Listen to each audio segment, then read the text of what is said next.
నమస్తే. నేను మీ బాబీ వర్ధన్. బీబీసీ వాచ్ ఛానల్లోని కామెంటరీ బాక్స్ కార్యక్రమానికి స్వాగతం.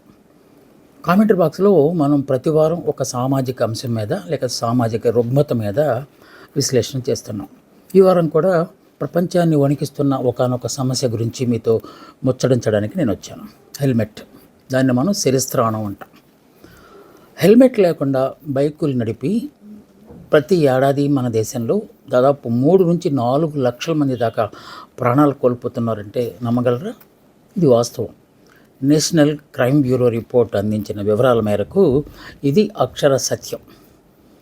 చాలా దేశాల్లో ఇలాంటి పరిస్థితులు ఉన్నా కూడా మన దేశంలో కాస్తంత ఎక్కువే ఈ హెల్మెట్ మరణాలు ఉంటున్నాయి. హెల్మెట్ లేకుండా బైక్ నడపడం వల్ల ఇవి సామాన్యుల, లేకపోతే పెద్దవాళ్ళ, చిన్నవాళ్ళ, అలాగే ఆ సెలబ్రిటీల అనే తేడా లేదు. ఎందుకంటే ప్రాణం అందరికీ ఒకటే. సో రూల్ కూడా అందరికీ ఒకటే. రూళ్ళు పాటించకుండా వెళ్ళిన వాళ్ళు ప్రాణాల మీదకు తెచ్చుకుంటున్నారు. సో ఇందాక మనం అనుకున్నట్టు నేషనల్ క్రైమ్ రిపోర్ట్ బ్యూరో వాళ్ళు ప్రతి ఏడాది ఈ యాక్సిడెంట్లకు సంబంధించి, అలాగే రోడ్స్ సేఫ్టీ ఇంటర్నేషనల్ ఆర్గనైజేషన్ అని ఇంకోటి ఉంది, అది ప్రపంచవ్యాప్తంగా జరుగుతున్న ఇలాంటి ప్రమాదాలకు సంబంధించి నివేదికలు తయారు చేస్తూ ఉంటుంది.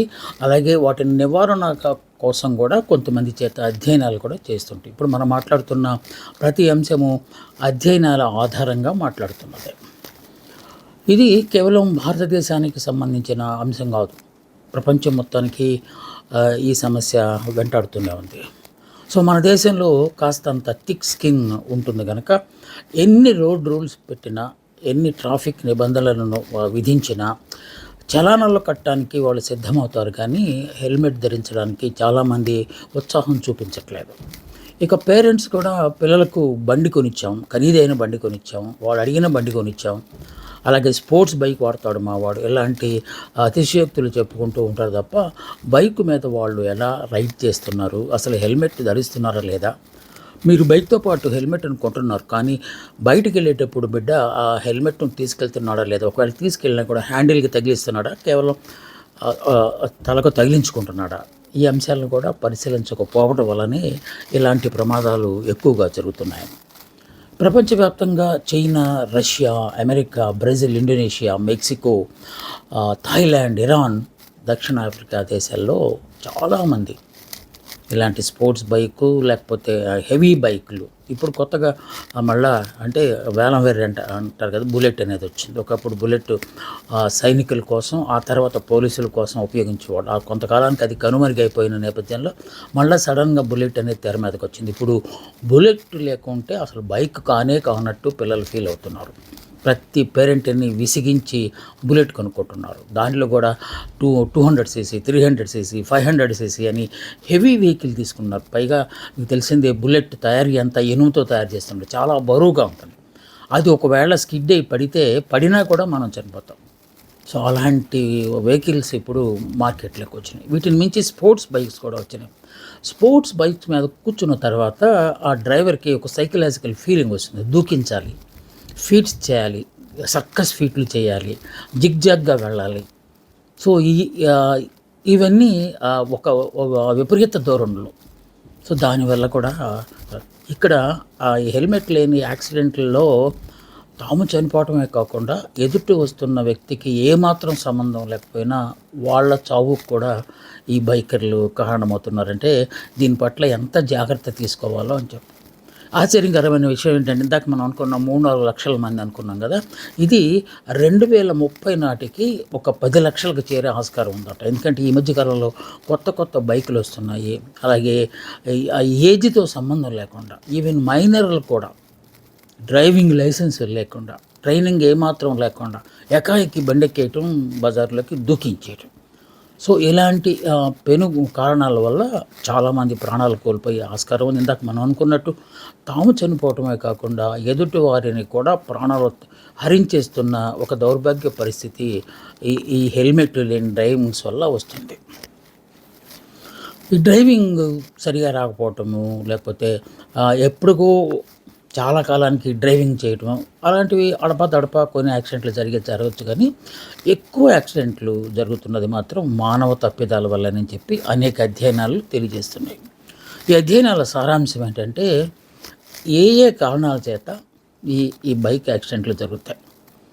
మనం హెల్మెట్ పెట్టుకోవడం అనేది తప్పనిసరి కోర్స్, కానీ అది ధరించకుండా ఎక్కువ మంది మనం ఒక ట్రాఫిక్ సిగ్నల్ దగ్గర కనుక ఒక్కసారి అలా మనం గ్లాన్స్ చేసి చూస్తే 3 మంది హెల్మెట్లు ధరించట్లేదు.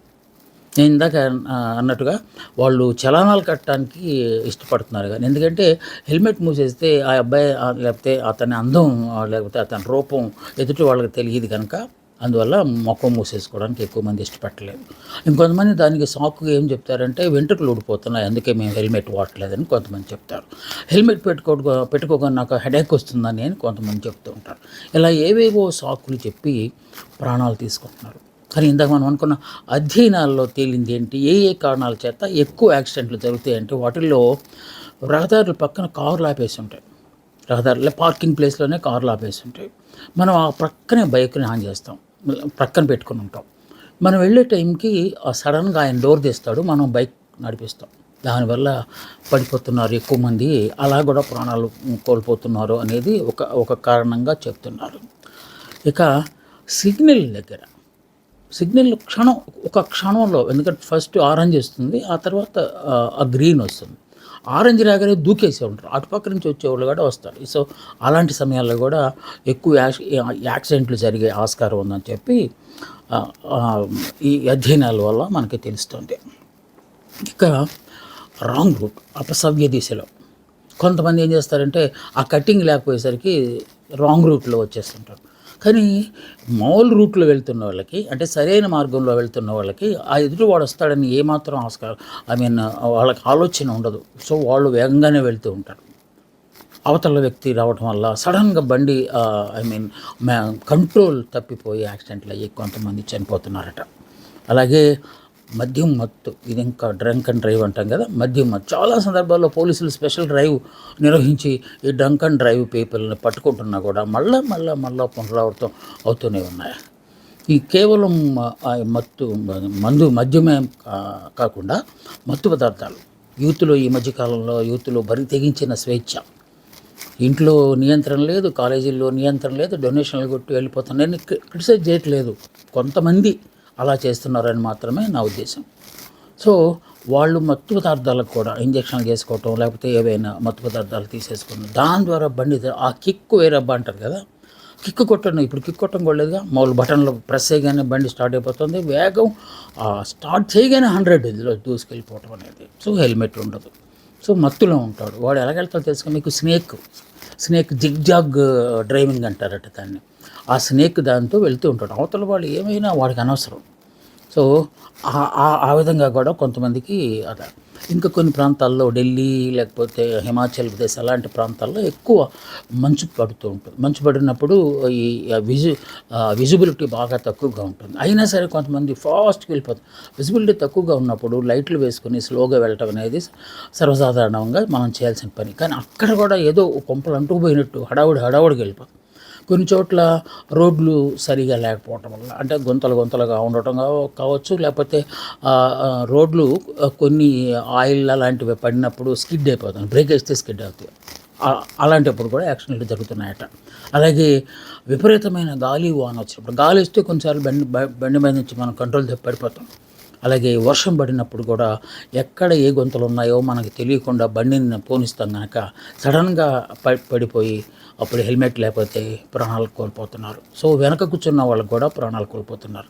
కొత్తగా పెళ్ళైన జంట పాపం బండి మీద, కారు ఉన్నా సరే బండి మీద వెళ్ళాలి, కొంచెం గాలి, సహజమైన గాలి పీల్చుకోవాలి, లేదంటే మనకు కొత్తగా పెళ్ళైందని మనం జంట బాగున్నామని ఎదుటి వ్యక్తులు చూడాలి అని ఆశిస్తూ కొంతమంది కారులో ఉన్నా కూడా బైక్ మీద వెళ్ళటం వల్ల చిన్న తప్పిదాల వల్ల వాళ్ళు కూడా ప్రాణాలు కోల్పోతున్నారు. అలాంటి ప్రతిరోజు మనం ఈ వార్తాపత్రికల్లో చూస్తూనే ఉన్నాం. ఇంకా కొన్ని సందర్భాల్లో ఎందుకు యాక్సిడెంట్లు జరుగుతాయి అంటే, బండిని స్టాండ్ వేసి మీరు ఏదో ఊరు వెళ్ళిపోతారు, ఒక 1 month 2 months రాకపోవచ్చు, పోనీ అబ్రాడ్ వెళ్ళారు, ఒక 2-3 నెలల దాకా రాలేదు, ఆ బండి రాగానే మీరు తీసి డ్రైవింగ్ చేయడానికి అది సరిపోదు.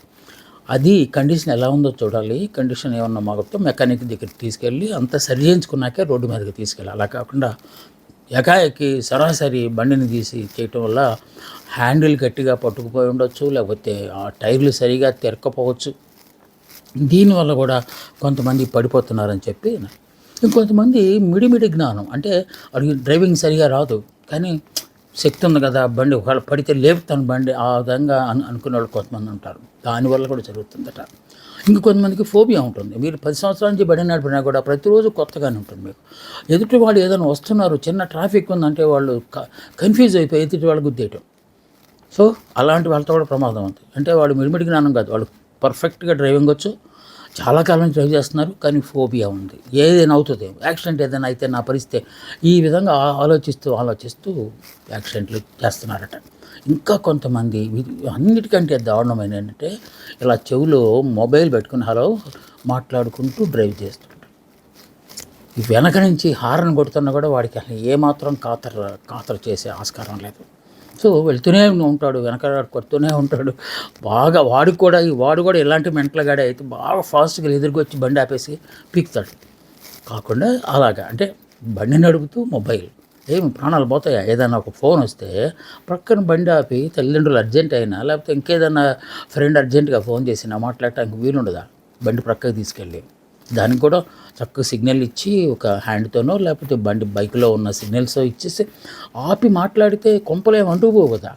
అయినా సరే అలాంటి వాటిని ఏం పట్టించుకొని మొబైల్ ఉండదు. ఇంకా కొంతమంది హెల్మెట్ వాడుతున్నాం కదా, హెల్మెట్ పెట్టుకుంటారు, హెల్మెట్లు బ్లూటూత్ పెట్టుకుంటారు. చూడండి, అంటే వాడు రూల్ పాటిస్తున్నాడు, ఏది హెల్మెట్ పెట్టుకోవడం అనేది రూల్ పాటించడమే, కానీ రూల్ని అధిగమిస్తున్నాడు. ఎలాగా? బ్లూటూత్ పెట్టుకొని పాటలను ఎంజాయ్ చేస్తూ వెళ్తున్నాడు. పక్కన వాళ్ళు ఏమైనా అంటున్నా కానీ, పక్కన వాళ్ళు హార్న్ కొడుతున్నా కానీ వాడికి ఏం సంబంధం లేదు, వెళ్తూనే ఉంటాడు. ఎక్కడో ఒక చోట పడిపోవటం అనేది ఖాయం. సో అలాంటి వాళ్ళు హెల్మెట్ ఉన్నా కూడా కొన్ని సందర్భాల్లో ఏ హెవీ వెహికల్, లారీ లాంటిది ఏదైనా వచ్చిందనుకో, ఎందుకంటే సడన్గా మేల్కొంటాడు వాడు, బ్లూటూత్ పెట్టుకున్నవాడు సడన్గా మేల్కొన్నప్పుడు వాడైనా పడిపోతాడు, ఎదుటి వ్యక్తినైనా పడగొడతాడు. సో అలాంటి సందర్భాల్లో కూడా యాక్సిడెంట్లు ఎక్కువగా జరుగుతున్నాయని అని చెప్తున్నారు. సో ఈ అధ్యయనాల్లో తేలింది ఏంటంటే, బైక్ యాక్సిడెంట్లలో హెల్మెట్ పెట్టుకున్న వాళ్ళ వల్ల చనిపోయిన వారి సంఖ్య లీస్ట్, అంటే ఒక 10% కూడా హెల్మెట్ ఉన్నా కూడా ప్రాణాలు కోల్పోయిన వాళ్ళు ఉన్నారు. కానీ 90% హెల్మెట్ లేకుండా యాక్సిడెంట్ అయితే మాత్రం ప్రాణాలు కథం. అది మన దేశంలోనా లేకపోతే మనం ఇందాక అనుకున్న ఆదేశాల్లోనా అనేది తప్పనిసరిగా మనం అధ్యయనం సారాంశాన్ని తెలుసుకోవాల్సిన ఆస్కారం ఉన్నది. అందుకే నిపుణులు ఏమని చెప్తున్నారంటే, వీళ్ళు కేవలం యాక్సిడెంట్ ఎలా అవుతాయి అని చెప్పకుండా కొన్ని సూత్రాలను కూడా వాళ్ళు మనకు ప్రతిపాదిస్తున్నారు. వాటిల్లో 5 E's అట. ఈ అంటాం కదా, ఈ అంటే ఎండ్. సో ఆ 5 E'లు కనుక చిన్నప్పటి నుంచి స్కూల్ స్థాయి నుంచే వాళ్ళు పిల్లలు కనుక పాటించగలిగితే యాక్సిడెంట్లని 90% వరకు తగ్గించవచ్చు అని చెప్తున్నారు. వాటిలో ఫస్ట్ ఈజ్ ఎడ్యుకేషన్ అట. ఈ ఫర్ ఎడ్యుకేషన్. ఎడ్యుకేషన్ ఏంటి? మామూలుగా చదువుకున్నారు కదా, ఆ ఎడ్యుకేషన్ కాదు, ట్రాఫిక్ రూల్స్కి సంబంధించి, ట్రాఫిక్ సిగ్నల్కి సంబంధించి. అప్పుడప్పుడు ట్రాఫిక్ ఆఫీసర్లు కూడా కొన్ని కాలేజీలకి, స్కూల్స్కి వెళ్ళి ట్రాఫిక్ పట్ల అవగాహన కార్యక్రమాలు చేస్తుంటారు కదా. That is what you call education. వాళ్ళకి చిన్నప్పటి నుంచే అవసరమైతే పాఠ్యాంశం కూడా పెట్టాలట. ఇది రహదారుల్లో అంటే ఈ విధంగా ఉంటాయి, నేషనల్ హైవే మీద ఈ విధంగా వెళ్ళాలి, మామూలు ఇవి ఉంటారు సైడ్న ఉంటాయి కదా రోడ్లు, సర్వీస్ రోడ్లు అంటారు వాటిని. అలాగే గ్రామీణ ప్రాంతాల్లో ఉండే రోడ్డు ఎలా వెళ్ళాలి, ఏ రోడ్డు తాలూకు కెపాసిటీ ఏ విధంగా ఉంటుంది, అక్కడ వేగ నియంత్రణ ఎలా చేయాలి. సో ఇలాంటివన్నీ పాఠ్యాంశంగా చేర్చి వాళ్ళకి ఎడ్యుకేషన్ ఇస్తే దానివల్ల చాలా మేలు జరుగుతుంది అని చెప్పి అంటున్నారు. 2 ఎంకరేజ్మెంట్. సో ఇలాగ పాఠ్యాంశాలు పెట్టిన తర్వాత వాళ్ళు బాగా చదువుతారు, ఏది ఈ రూల్స్ రెగ్యులేషన్స్ అనేది చదువుతారు. సో ఎవరు ఫస్ట్ అనే దానికై వాళ్ళ మధ్య కాంపిటీషన్ పెట్టాలట. కాంపిటీషన్ పెట్టి యువర్ ఫస్ట్. సో ఒక్కడిని చూసి ఇంకొకడు నేను ఫస్ట్ అని వెళ్ళే ఛాన్స్ ఉంటుంది కదా. సో అందువల్ల వాళ్ళకి కేవలం చదువుకోమని చెప్పడమే కాకుండా ఇదే మన కాంపిటీషన్స్ పెట్టి అప్పుడప్పుడు అవి ఎస్ఐ రేటింగ్లా లేకపోతే డిబేట్లా ఏమైనా పెట్టి దాని ద్వారా వాళ్ళకి కొంత అవగాహన పెంచే కార్యక్రమం కూడా చేయాలి అని చెప్తున్నారు. దట్ ఈజ్ ది సెకండ్ ఈ. Third enforcement. ట్రాఫిక్ నిబంధనలు ఉల్లంఘిస్తే జరిగే అనర్థాలు ఏంటి, దానివల్ల వీళ్ళకి ఫైన్స్ ఏమైనా పడితే అది ఎలా ఉంటుంది, చట్టాలు ఏంటి, ట్రాఫిక్ చట్టాలు ఏంటి, ఆ చట్టాలలో ఒకవేళ ఆ చట్టాలు కనుక ఉల్లంఘిస్తే జరిగే పరిణామాలు ఏంటి. సో ఇది కూడా ఎన్ఫోర్స్మెంట్ అంటే అదే కదా, చట్టం ఏం చెబుతుంది, ఆ చట్టం ఏ విధంగా అమలు జరుగుతుంది అనే అంశాలు కూడా వాళ్ళకి అవగాహనలోకి తేవాలట. దాన్ని 3 అన్నారు. ఇక 4 ఏంటంటే ఇంజనీరింగ్. మీరు ఇంజనీరింగ్ చదవాలని కాదు అక్కడ అర్థం. ఇంజనీరింగ్ అంటే రోడ్ల నిర్మాణం ఏ విధంగా ఉంది. సో అన్ని రోడ్లు ఒకేలాగా ఉండవు. కొన్ని చోట్ల సిమెంట్తో కడతారు, కొన్ని చోట్ల తారు వేస్తారు, బీటీ అంటుంది దాన్ని. సో ఆ రకరకాల రోడ్లు ఉంటాయి కదా, ఆ రకరకాల రోడ్ల మీద రకరకాల స్పీడ్లో వెళ్ళాలి. అన్ని రోడ్ల మీద అంటారు చూడప్పుడు ఇంపోర్టెడ్ కారు అని. ఇంపోర్టెడ్ కారు మన రోడ్ల మీద పనిచేయదు. ఎందుకంటే అవి ఆయా దేశాల్లో ఉన్న రహదారుల పరిస్థితికి అనుగుణంగా తయారు చేసిన వెహికల్స్ కనుక అక్కడ కరెక్ట్గా పనిచేస్తాయి. ఇక్కడికి వచ్చేసరికి యాక్సిడెంట్లు అవుతాయి. సో అలాగే మనం ఇప్పుడు బైకులు కూడా కొన్ని ఫారిన్ దేశం నుంచి తీసుకుని వస్తున్నాం కనుక మన రోడ్లు ఏ విధంగా ఉన్నాయి, ఎక్కడెక్కడ రోడ్లు, ఇందాక మనం అనుకున్న నేషనల్ హైవే ఎలా ఉంటుంది, అంటే పట్టణాల్లో అయితే మామూలు రోడ్లు ఉంటాయి కదా, మెయిన్ రోడ్స్, అవి ఎలాగ ఉంటాయి, వాటి మీద కూడా కొంత అవగాహన కలదు. దట్ ఈజ్ ఇంజనీరింగ్ అంటున్నారు.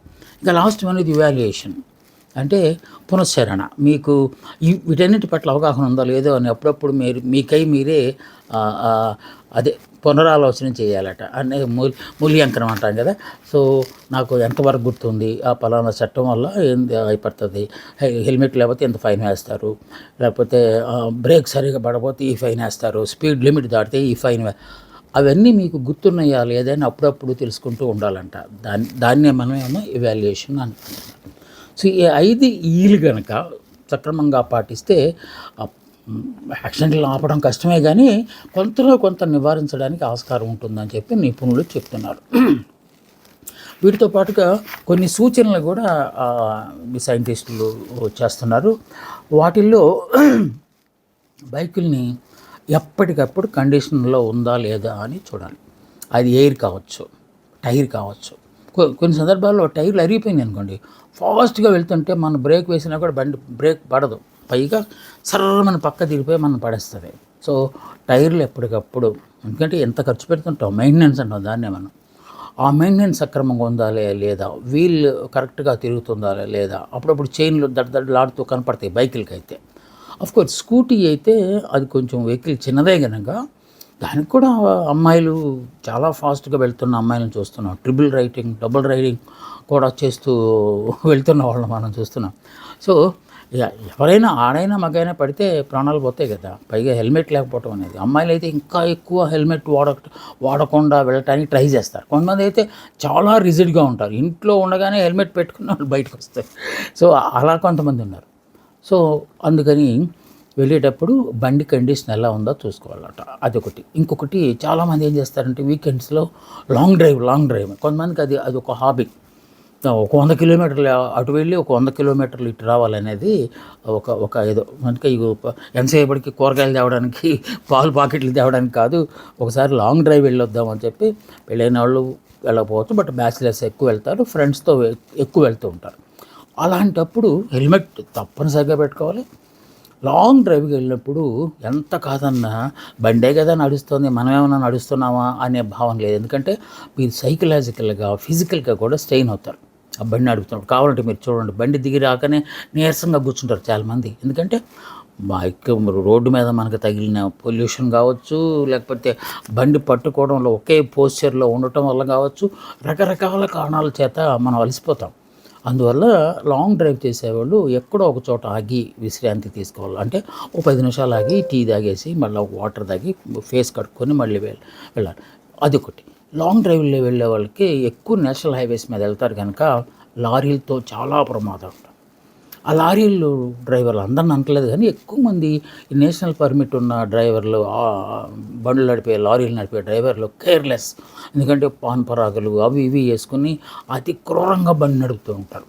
సో వాళ్ళు జాగ్రత్తగా వస్తున్నారు. చాలామంది ఈ మధ్య కాలంలో ఆగి ఉన్న బండిని డాష్ చేసి చనిపోయిన సందర్భాలు, ఇలా రకరకాలవి మనం వింటూ ఉన్నాం. కనుక ఎదురుగా వస్తున్న వెహికల్, లేకపోతే ముందు మనకు వెళ్తుంటే ఆ వెహికల్ని అర్జెంటుగా మనం దాటిపోవాలి అని చెప్పి మనం కనుక క్రాస్ చేయాలనుకుంటే మాత్రం అది చాలా ప్రమాదం అంట. ఎందువల్ల అంటే మీరు సడన్గా కొంచెం సందు ఉందని ఆ సందులోంచి ఓవర్టేక్ చేయడానికి ట్రై చేసినప్పుడు ఆవిడ బండి ఇటు వచ్చింది అనుకోండి, ఇటు పక్కకి ఎగిరి ఎక్కడో పడతారు మీరు. అందుకే లాంగ్ డ్రైవ్ చేసేవాళ్ళు ఇద్దరు డ్రైవర్లు మంచివాళ్ళు, ఇద్దరికి డ్రైవింగ్ వచ్చి ఉంటే కొంతసేపు ఒకరు డ్రైవింగ్ చేయవచ్చు అనేది డాక్టర్లు నిపుణులు సూచిస్తున్న ఒకానొక అంశం.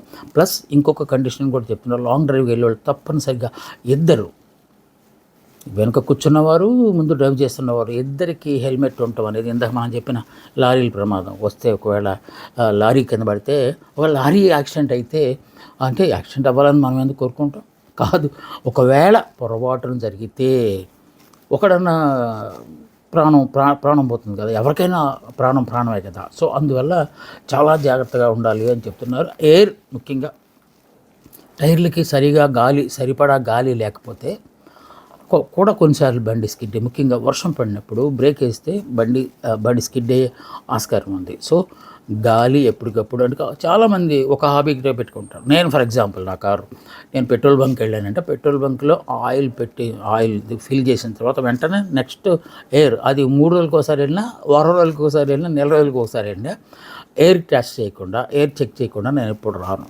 సో ఎయిర్ చెక్ చేయడం అనేది ఒకనొక మంచి లక్షణం యాక్సిడెంట్లు నివారించడానికి అని చెప్తున్నారు.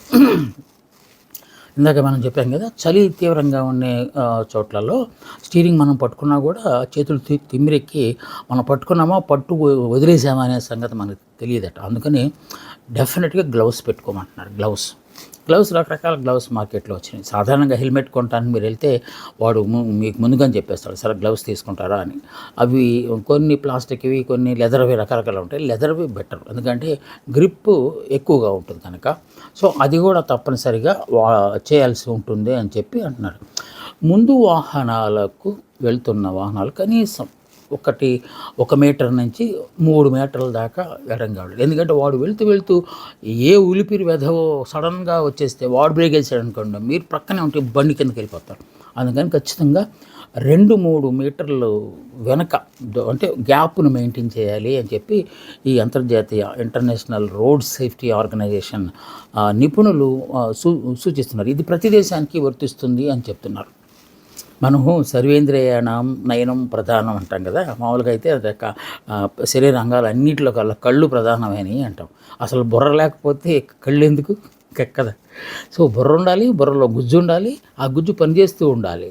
సో అందుకని మనం ఎంత కళ్ళు మంచివిగా ఉంటే సరిపోతుంది. ఎందుకంటే కళ్ళు లేని వాళ్ళు కూడా గొప్ప గొప్ప పనులు చేస్తారు, కానీ బుర్ర లేని వాళ్ళు ఏ పని చేయలేరు, పిచ్చి పనులు చేస్తారు.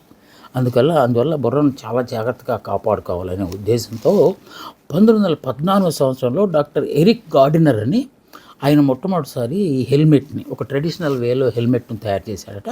కొంచెం ఇంప్రూవ్ అయిన తర్వాత డిఫెన్స్ వాళ్ళు, పోలీసులు అలాంటి వాళ్ళు వాడారట. కానీ దానిలో కొన్ని డిఫెక్ట్స్ ఉన్నాయంట. ఆ తర్వాత 1953లో ఈయన ఇంజనీరింగ్ ప్రొఫెసర్ సిఎఫ్ లంబార్డ్ అని అతను ఇప్పుడు మనం వాడుతున్న మోడర్న్ హెల్మెట్ ఉంది కదా, దాన్ని తయారు చేశారట. దాంట్లో ఆయన పెట్టిన ఒక ప్రత్యేకత ఏంటంటే షాక్ ప్రూఫ్. దాకా మనం చెప్పుకున్న వాటికి ఏదైనా ఎలక్ట్రికల్ తీగల మీద పడినా కూడా ప్రాణాలు పోతాయి, కానీ ఈయన షాక్ ప్రూఫ్గా దాన్ని తయారు చేశాడట. అదే ఇప్పుడు మనం వాడుతున్నాం. సో రకరకాల రోడ్ల ప్రక్కన మనం చూస్తూ ఉంటే, రోడ్ సైడ్ నేషనల్ హైవే ప్రక్కన అమ్ముతూ ఉంటారు 800, 900. అవి మామూలుగా చేత్తో కొట్టినా కూడా పగిలిపోతాయి అవి. సో అలాంటివి కాకుండా ఐఎస్ఐ ముద్ర ఉన్న వాటిని కొన్ని కంపెనీలు, స్టాండర్డ్ కంపెనీలు ఉన్నాయి. ఇప్పుడు బుల్లెట్ ఉందనుకోండి, వాళ్ళు డెఫినెట్గా వాళ్ళు బండితో పాటే వాళ్ళు ఇస్తున్నారు. అలాగా కొన్ని కంపెనీలు ఆ కంపెనీ వాళ్ళు తయారు చేసిన హెల్మెట్లనే ఇస్తూ ఉన్నారు తప్ప, ఇలా చౌకబారు హెల్మెట్లు, రోడ్ సైడ్ హెల్మెట్లు కొని ప్రాణాలు తీసుకోవద్దని కూడా వాళ్ళు సూచనలు చేస్తున్నారు. ఎప్పటికప్పుడు తాము వెళ్తున్న వేగాన్ని మనం చూస్తున్నాం. నేషనల్ హైవేలు 2 ప్రక్కన speed limit 40 kilometres, speed limit 60 kilometres అని ఉంటాయి కదా. అవి కొన్ని దేశాల్లో అయితే ఆటోమేటిక్, మీరు దాటి వెళ్ళిపోగానే వెంటనే మీకు ఫైన్ పడిపోతాయి. ఇక్కడ కూడా ఆఫ్కోర్స్ కెమెరాలు అక్కడక్కడ పెట్టారు, అవి క్యాచ్ చేస్తాయి, మనకి ఫైన్లు వస్తూ ఉంటాయి. కానీ బట్ అంత సీరియస్గా మన వాళ్ళు తీసుకోరు. సో దుబాయ్ లాంటి దేశంలో కనుక నిమిషంలో, 1 సెకండ్లో మీరు దాటి వెళ్ళగానే వెంటనే మీకు అలారం వచ్చేస్తుంది, డింగ్ డింగ్ డింగ్ అని వస్తే బండి ఆపేశారు మీరు అక్కడ. ఆ ప్రక్క తీసి బండి ఆపాలా, వెనకాల పోలీసులు వచ్చేస్తారు. ఎందుకంటే అంత స్ట్రిక్ట్ రూల్స్ కొన్ని దేశాల్లో పాటిస్తున్నాయి కనుక 0 యాక్సిడెంట్లు ఉంటాయి. ఇందాక మనం అనుకున్న కొన్ని దేశాల గురించి చెప్పుకున్నాం కదా, డెన్మార్క్లో అస్సలు యాక్సిడెంట్లు జరగవట, జరిగినా కూడా ప్రాణాలు కోల్పోవట. అలాగే స్విట్జర్లాండ్, న్యూజిలాండ్, ఈ 2 దేశాల్లో కూడా ఏమాత్రం అంటే 0 ఫెటాలిటీ. అంటే ఎవరు చనిపోరట. ఎందుకంటే 100% హెల్మెట్ ధరించడం అనేది ఆ దేశాలు పాటిస్తున్న ఒకానొక అంశం. సో తల్లిదండ్రులు కూడా చాలా ఇందాక మనం అనుకున్నట్టు బండి ఇవ్వటం కాకుండా బిడ్డల బండిని ఏ విధంగా వాడుతున్నారు అనే దాని మీద కూడా దృష్టి సారించాలి. ఈ బండి వేసుకెళ్ళే బిడ్డలు కూడా ఒకవేళ నాకేమన్నా అయితే నా తల్లిదండ్రుల దుఃఖం ఏ విధంగా ఉంటుందో అనే దాన్ని కూడా అప్పుడప్పుడు ఆలోచన చేయాలి. ఎందుకంటే జీవితం గాజు బొమ్మ లాంటిది. దాన్ని మనం చాలా జాగ్రత్తగా వాడుకోవాలి. భద్రంగా ఉండండి. హెల్మెట్ ధరిస్తే బతుకు భద్రం అనే విషయాన్ని మాత్రం మర్చిపోకండి. ఇది ఈ వారం కామెంటరీ బాక్స్. మీకు కొంతమందికైనా ఉపయోగపడుతుందని, కొంతమందికైనా ఇది స్ఫూర్తిదాయకంగా ఉంటుందని ఆశిస్తూ మళ్ళీ వచ్చే వారం మరో సామాజిక అంశం మీద మీతో మాట్లాడటానికి నేను వస్తాను. అందాక సెలవు. నమస్తే, మీ బాబీ వర్ధన్.